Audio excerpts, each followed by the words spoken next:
June 1, 2024, Sabado nga ito ng alas 6 ng umaga. At ngayong araw nga isi-celebrate namin ng advance ang aming 12 years anniversary ni Dada. Dahil nga sa June 5 pa talaga ang aming anniversary at alanganin nga ang araw na iyon, kaya ngayon na lang namin talaga sinelebrate ito. Malayo pa nga lang ang araw ng anniversary namin ay binabalak na talaga namin ng mag-rides. At mabuti na nga lang ay nakulayan ng rides na ito at hindi lang siya puro drawing, ganun.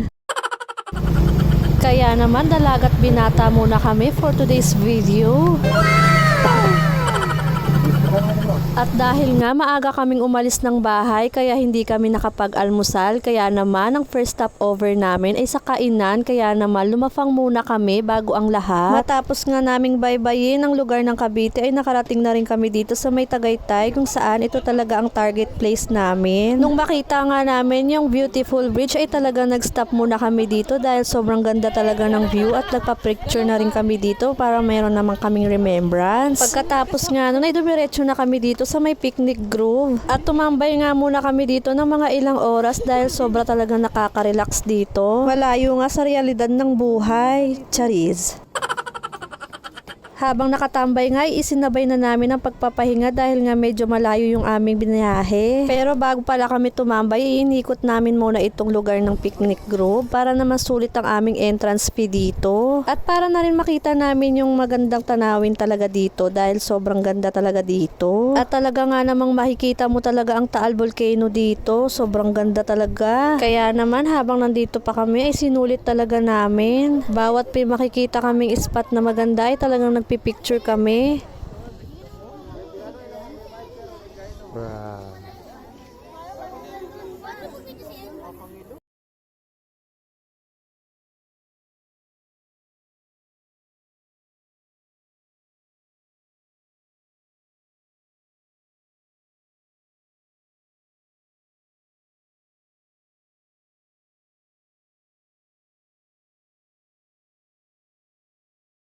Matapos nga ang ilang oras ay nagpasya na rin kaming umalis. Dito nga pala sa picnic group, meron nga pala ditong horse riding pero hindi na rin kami sumakay ni Dada. Dahil nga natatakot ako sumakay-sakay sa mga ganyan. Pero malay mo, baka next time magkaroon na ako ng lakas ng loob sumakay sa ganyan.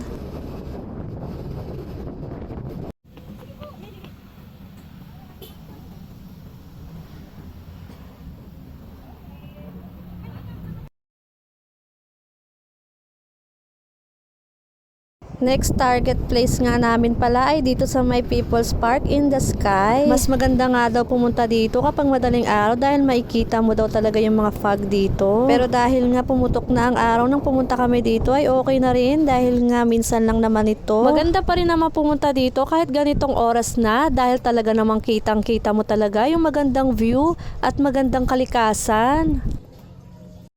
Talaga nga namang masasabi mong People's Park in the Sky dahil sobrang nakakahingal talaga ang pag-akyat dito sa People's Park na to. Dahil nga sobrang taas nga talaga nito, kailangan mo talaga magbaon ng maraming tubig dito at magbaon ka na rin talaga ng maraming lakas. Pero dahil sa makikita mong magandang view at preskong hangin, hindi mo talaga maaalintala yung pagod. Dahil nga pag narating mo yung pinakataas ay sobrang worth it talaga.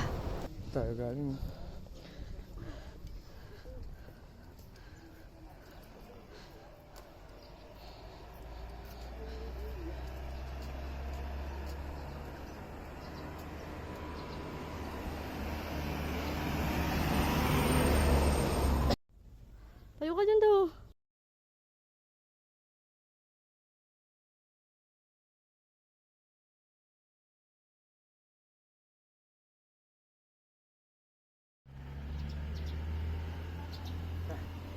Kaya yung babay yung sa Baguio dyan.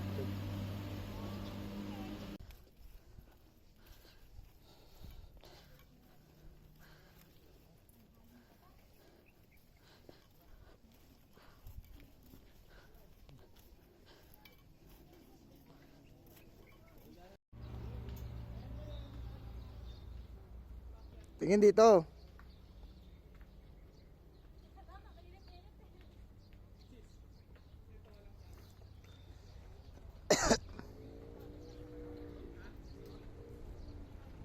Diyan ka?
Pagkatapos nga ng ilang oras doon sa may People's Park in the Sky ay umalis na rin kami. Dahil nga magtatanghalian na, maghahanap muna kami ng pagkakainan namin ni Dada. Syempre kailangan din naming lumafang, kain-kain din pag may time, baka malipasan kami neto. Basig mabuang ta, kung mapasmot ta. Tanay, atay na.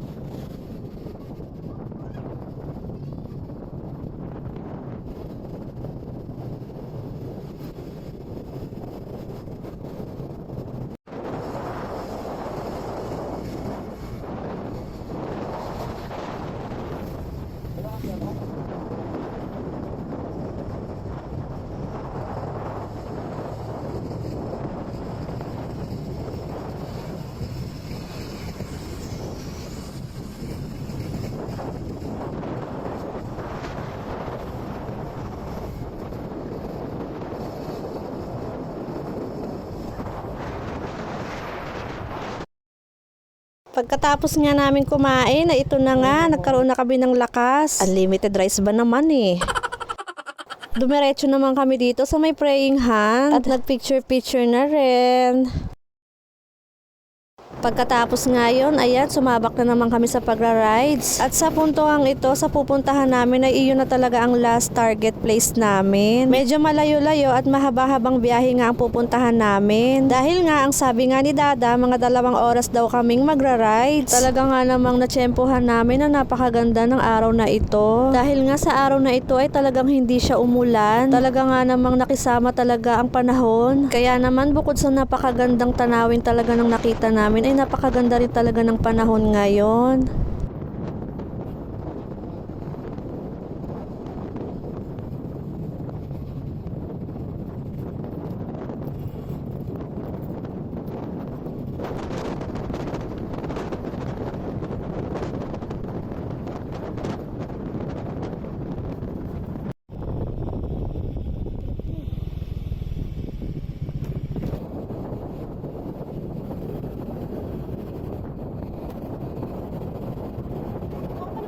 Matapos nga ang mahigit 2 oras na pagra-rides namin ay narating na rin namin ang aming last destination, ang Kaibiyang Tunnel, dahil ito nga ang isa sa mga bucket list na gusto kong puntahan kapag magra-rides kami ni Dada. At sa wakas nga at narating ko na nga ito dahil nga nakapunta na dito si Dada, hindi na lang ako puro sana all at puro drawing, nakulayan din. At dahil nga isa ito sa mga bucket list na gusto kong puntahan, hindi ko talaga pinalampas na magpa-picture dito. Aura kong aura, ganern. Sobra talaga ako nagpapasalamat kay Lord dahil sobrang ligtas talaga ang aming pagra-rides. Hindi kami binigyan ng kahit anong aberya sa daan. Sobrang thank you rin sa aming Bumblebee dahil sobrang smooth lang ng aming pagra-rides. At syempre, thank you rin kay Dada na sobrang na-appreciate at na-enjoy ko talaga ang araw na ito. Sobrang saya ng celebration ng aming 12 years anniversary. Simple at hindi bongga ang selebrasyon na ito pero sobrang unforgettable talaga. Saan kaya ang susunod na rides? May susunod pa kaya? Dito ko na nga pala tatapusin ang videong ito. Maraming salamat sa matyagang panonood. Bye-bye, paalam, ingat.